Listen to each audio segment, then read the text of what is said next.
I am Captain Spawn, and this is day 336 of Spawn Year.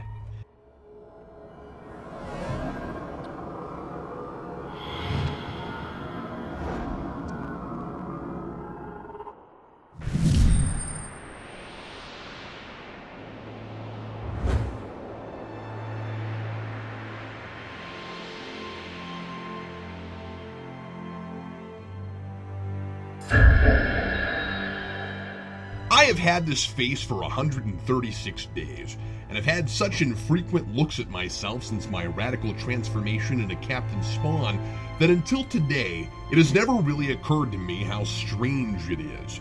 It's a charred, festering zombie face. It took a few weeks, but I'm over the smell now. That's probably also due to the fact that what's in the center of my face only barely passes for a nose, which is good because Freakadoo also has his own unique aroma. But my face is also sort of a mask, or at least it has the traditional markings of a Spawn mask, but it's more akin to war paint, as it's still fused to my skin and my face doesn't come off to reveal another face underneath. Jim Downing's Spawn form is very similar to the visage I'm stuck with, and the one Al Simmons had after he remade the world. In the earliest issues, Spawn had a hamburger face, reflecting how Al died even though he was reborn in a new body, and he would take his mask on and off somewhat arbitrarily, depending usually on the dramatic pose he was in.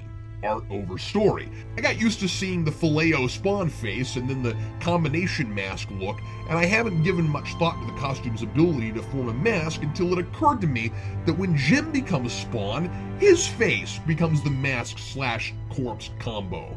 But how does that work? Jim's alive. Is it a mask that's just Rick Baker good and it just gives the illusion of a skull that's had all its skin burned off and then painted with a bowling ball finish? And does K7 Letha miss Al so much that it's making its new host look just like him out of denial? Well, that seems unlikely, since the costume told Al he was nothing but a prop and she was waiting for her real soulmate, Morana, but then that may have already been retconned. It seems most likely, of course, that he looks like that because, for the first time in 15 years or so, McFarlane is actually drawing his own book again. He's collaborating with both Portacio and Capullo, but man, this is a big deal. You'd think you'd do the thing you became rich and famous for and leave all that pesky plotting and characterization to, oh, I don't know, someone who's at least read a fair amount of fiction. I mean, like books and stuff? That might seem like a low blow, but I've read enough McFarlane writing to feel confident enough in going out on a limb and saying the guy's not really a reader. But he is a drawer, and I love his art. Since the one thing Spawn has always had going for it is the design, it's hard not to smile looking at this one, even if he's just drawing Al Simmons and pretending like it's a different character, and even if the story itself continues to be pretty dull and stretched kind of thin. Or at least I would smile if I wasn't wearing this perpetually brooding dead guy face. But now I'm more confused than ever about the sort of comic I'm supposed to be reading. I thought McFarlane was trying to create a subtle, gritty, mystery-driven horror comic, but now that he's drawing again, we're back to a big, bold, dynamic action book.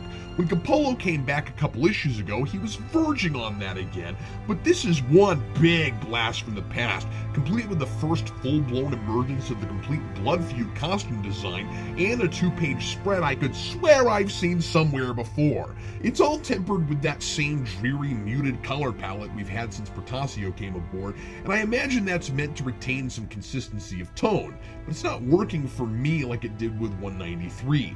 Whenever other readers have complained in the letters that McFarlane is all over the place with style, he always comes back with, "We're just experimenting to see what the readers will buy."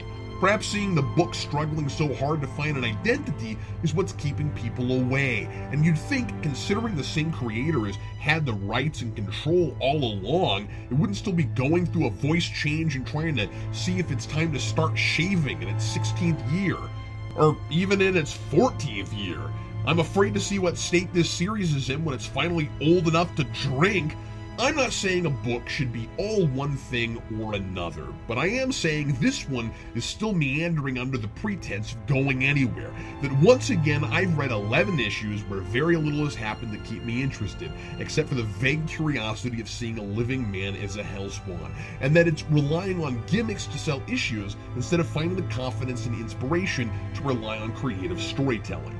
Okay, I'm ranting now rather than reviewing. Well, this won't take long. Some cop shows up and berates Sam for not taking his job seriously enough because I guess he sent him information about Sanchez and Sam ignored it because he doesn't like this guy for some reason and maybe didn't think it related to his case, I guess. Anyway, the three come to realize Ortega was connected to a murder they're investigating, but they haven't tied that to the hospital explosion yet. So almost no progress worth mentioning there except forced drama and eating up some pages. Then Jim/Spawn jumps out from underground. Enraged, someone tried to blow him up just to evoke creepy burial imagery because this is Spawn but hasn't been about dead people in forever. How did an explosion bury his whole intact body under the earth? And isn't it weird to do an outrageously sized dialogue balloon and then distract the reader with an asterisk for a footnote? Someone's going to die for this! See last issue.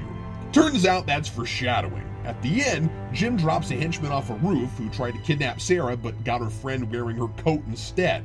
Isn't that convenient? And then the Spawn clock pops up a few more notches.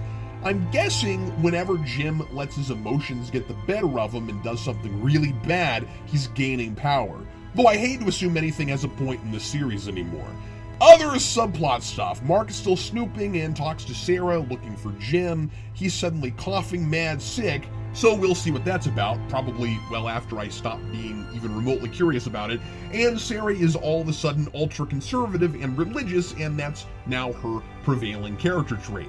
And she's also melodramatic and slap-happy, hitting Jim for running off and never telling her where he's going. Not a bad issue really, all things considered, but I'm having an impossible time caring about any of this. I wish McFarlane would just give me cool stuff to look at and not put any words on the page. I bet the stories would be better, move at a more reasonable clip, and there would be much more worth analyzing. Signed, Captain Spawn.